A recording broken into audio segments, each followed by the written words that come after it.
Hello, Assalamu alaikum, and a very happy Eid Mubarak to all my viewers. I hope you all have had a blast this Eid, so did I, Alhamdulillah. Okay, so yeah, today's video is again having a spoiler, so tighten your seatbelts and let's get ready for a short, crisp summary and a review of Before the Coffee Gets Cold by Toshikazu Kawaguchi. I hope I am pronouncing the author's name correctly, and if I'm not, do correct me please, because I know and I can totally relate on how annoying it gets when someone mispronounces your name.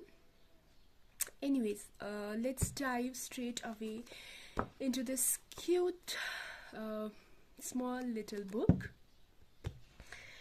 It was first published in Japanese in 2015, but later it has been translated to English by Geoffrey. Guys, it's a very heartwarming set of 4 short stories, all 4 set in a small back alley Tokyo cafe, which is called as Funicula. Okay, my pronunciation sounds very funny. I honestly don't know how to pronounce it, so I would again like to request you all, do correct me. Is it funicula, or what is it? Anyways, the cafe offers a unique opportunity, that is the chance to travel back in time. However, there are certain rules that must be followed. These 4 short stories are, titled as, let me show you.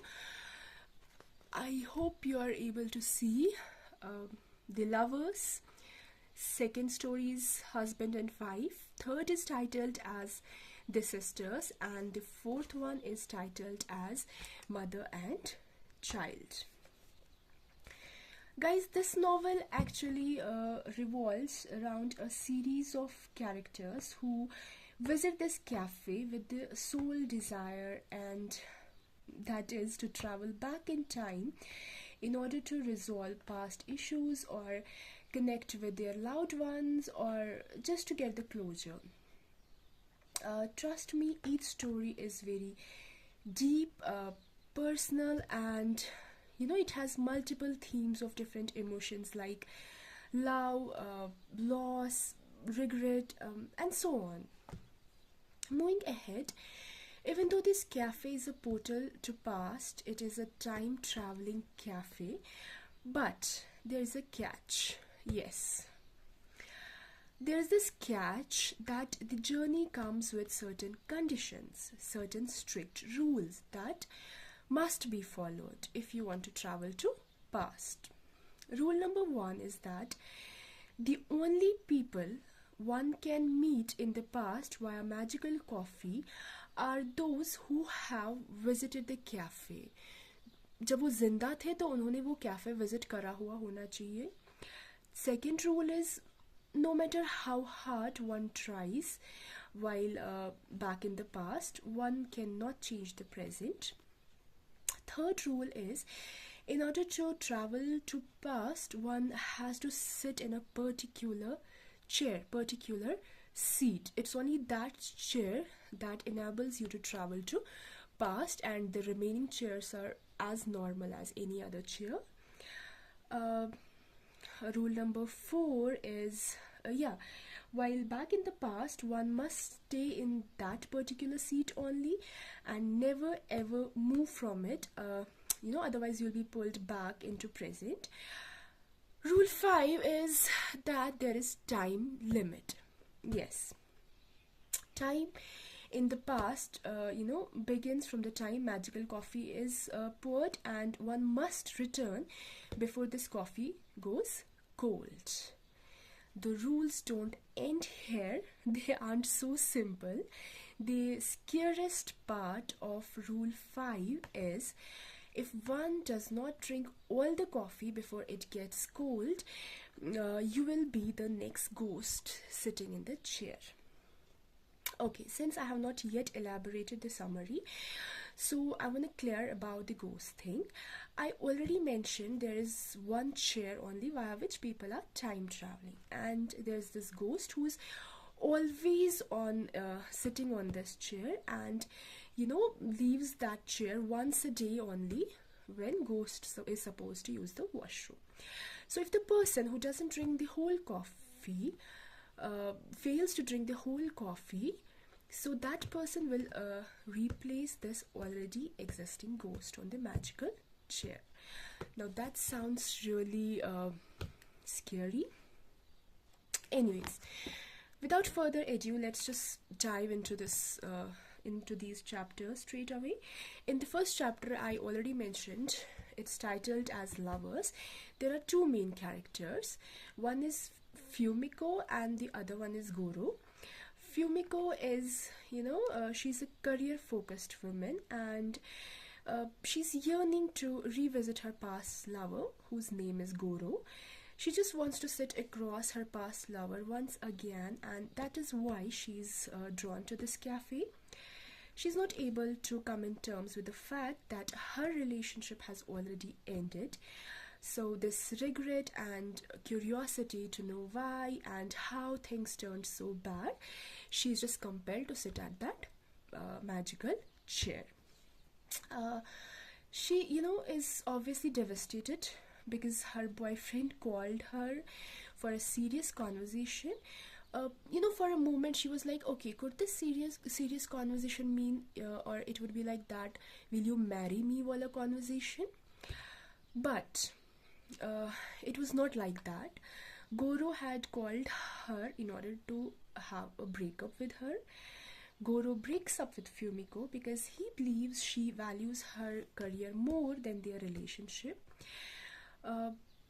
Despite knowing that she cannot change the present, she hopes to understand Goro's true feelings.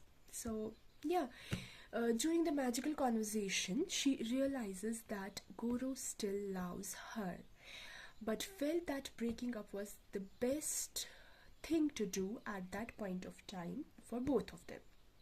So after this conversation, Fumiko returns to the present with a sense of closure, accepting Goro's decision and finding the strength to move on.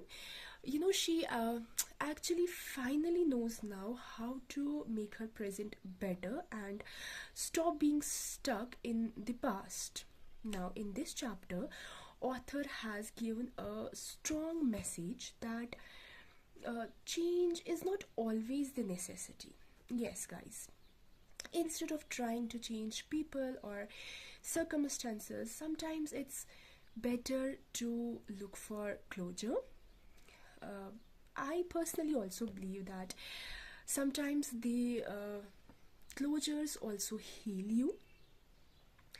Guys, what I mean to say is that this chapter underscores the idea that sometimes accepting and understanding a situation and finding the closure is way more important than trying to alter or regret about what has already happened. I hope I was able to put forth my point. So, moving ahead to next chapter titled as Husband and the Wife. There are again two main characters, Kotake and Fusagi. I'm so bad at pronouncing the Japanese names, so I apologize for that already. And again, Kotak is a nurse and is married to Fusagi, who has been diagnosed with Alzheimer's disease. So, as the title suggests, both are husband and wife. So, he often forgets important aspects of their life. One day, Fusagi comes to cafe with a letter, but he forgets, since he has this Alzheimer's disease, he forgets to give it to Kotake. So this is the reason why Kotake decides to use the time traveling chair to go back to the time where before Fusagi's condition worsens, hoping to understand his feelings and get to know where that letter is. In short, she's just super curious about the letter, and why shouldn't she be, right? Anybody could be. So she travels back and asks her husband for the letter, reads the letter, and that letter expresses Fusagi's deep love and regret for not being able to remember his wife. Guys, the letter was just a pure testament to their love and care. She finally returns to the present with the beautiful feeling and that contentment that Fusagi's love for her endures despite his illness. Now, the author in this chapter has conveyed a very beautiful message that nothing in the world can diminish your love if it is genuine, not even sickness. It has highlighted the enduring nature of love and deep commitments that come with relationships, especially in the face of illness. Guys, it also touches, the importance of understanding loved ones' unspoken emotions. Okay, moving ahead to chapter 3. In chapter 3, titled as Sisters, the name of the two sisters is Hiroi and Kumi. Hiroi, even though is an elder sibling, but she's not that responsible one. Actually, she's estranged from her family and avoids responsibilities at her family. Her younger sister Kumi, she frequently visits the cafe to persuade her elder sister Hirai to return home and take up her responsibilities. But anyways, the tragedy strikes when Kumi dies in a car accident, and on her way to meet Hirai, like she was on her way to meet Hirai, and tragedy struck. She got into car accident and Kumi dies. Hirai is obviously consumed with guilt and regret only now, which is quite obvious. In the magical journey to the past, Hirai opens up to Kumi, expressing her true feelings and apologizes for her stubbornness. And on the other hand, thankfully, Kumi forgives her, and they just share that heartfelt moment, giving Hirai a sense of peace, I must say. This chapter has highlighted the healing power of forgiveness and the peace that comes with reconciling these strange relationships. In the last and the fourth chapter, which is titled as Mother and the Child, there are two main characters, Ki and Nagare. Ki is actually, the wife of the cafe owner Nagare, and she is pregnant, but unfortunately has been told her pregnancy is high risk. So there is this, peer pressure whether or not to go for this baby. Although Ki is determined to meet her unborn child, so she decides to travel to the future despite knowing it will be dangerous for her health. In the magical journey, she meets her unborn daughter, Mickey, who is gratefully happy and healthy. So finally, Ki is filled with the hope and determination to carry on with the pregnancy despite all the risks. Upon returning to the present, Ki collapsed due to the strain of this time travel thing, but is comforted by the knowledge that her child will be born healthy. So she's now ready to fight any battle for her child, as she's way more courageous now, way more hopeful now. The author in this chapter has beautifully illustrated a message that love and hope can give individuals the immense strength to endure any challenging situations, and it can help a lot in making difficult decisions for the sake of loved ones. That was it with the summary part. Now, time for my POV regarding this book. Guys, plot is unique, undoubtedly. Plot is unique. There are very less, or you can say no complexities at all. It's very quick and easy read, even though the book is translated one. But seriously, translation has been done very beautifully. The meaning, the message of the book is intact, so job has been done brilliantly by the translator, Geoffrey, I guess. Yes, hats off to him. I would highly recommend it to everyone who is looking for a short and crisp and refreshing read. There's this smooth transition from one story to another, even though one would say that time traveling in reference to this book was futile because one couldn't change the present despite traveling into the past. But guys, trust me, the outcome or the message at the end of each chapter is something that pulls everything together. It just makes sense. It makes this novel a wealthy read. The themes of human emotions like love, sadness, regret, loss, hope, courage, everything has been beautifully narrated. So yeah, you can grab it and feel that sad virgin inside you, because I know there are so many people out there who like emotional books or the ones that make them cry. But despite all these good parameters, I would rate this book 3 stars out of 5. I know so many of you will disagree with me, but I personally don't vibe with the books that are, time travel stuff or super scientific stuff.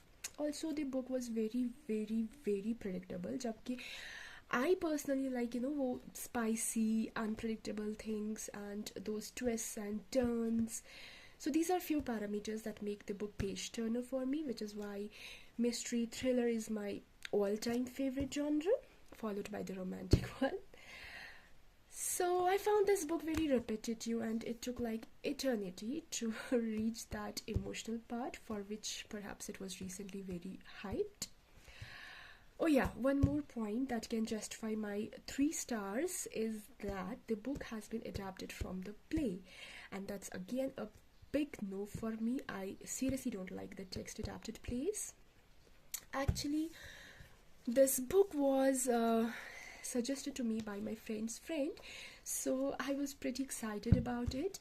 My previous read, Me Before You, was again a suggestion from the same person, and it turned out so beautiful. I'm honestly yet to get over that book, but about today's book, I won't say it disappointed me, but yes, it indeed is an overhyped novel, and cherry on the cake is I ordered all the remaining parts of the series. Actually, it is a series of 4 books. So now I'm left with the hope only. I seriously hope that they are either better than this book or at least the same, but not the worst. So yeah, that's it for today. Do like, share and subscribe for more bookish content. Also stay tuned for a book haul. I recently ordered 8 brand new books, I guess, for just 1k. So do stay tuned for the exciting book haul. Till then, bye bye and take care.